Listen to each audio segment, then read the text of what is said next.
చూడండి నిమ్మ చెట్టు. ఇది కూడా కాంపౌండ్లో వేసుకున్నారు. చాలా బాగా నేలలో వేసుకున్నారు అనమాట. చాలా చక్కగా పెరిగింది. పెద్ద చెట్టుగా కూడా అయింది. మొదలు లోపలైతే చాలా పెద్ద మొదలు ఉంది. ఇంకా చెట్టు అయితే చాలా చక్కగా ప్రబలింది. కాయలు కూడా బాగా వస్తున్నాయండి. చూడండి, మనం ఇంట్లో నిమ్మ చెట్టు పెంచుకుంటే మనకు ఎన్ని కాయలు కావాలంటే అన్ని కాయలు వస్తాయి.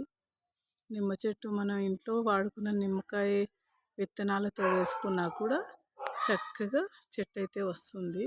బాగా పిందెలు పడినాయి, ఫుల్ కాయలు కూడా. లాస్ట్ టైం కూడా నేను పెద్ద పెద్ద కాయలు ఉన్నప్పుడు చూశాను. వాళ్ళైతే ఇంటోళ్ళు కోసేసుకున్నారు. వీళ్ళు మాకు తెలిసిన వాళ్ళే. ఇదిగోండి నిమ్మకాయలు చూడండి ఎన్ని ఉన్నాయో. కొమ్మకి రమ్మకు మొత్తం వచ్చినాయి. చాలా బాగా వచ్చినాయి నిమ్మకాయలు. మనం కూడా సులభంగా పెంచేసుకోవచ్చు ఇంట్లోనే నిమ్మ చెట్టుని. మనం తిన్న విత్తనాలు వేసిన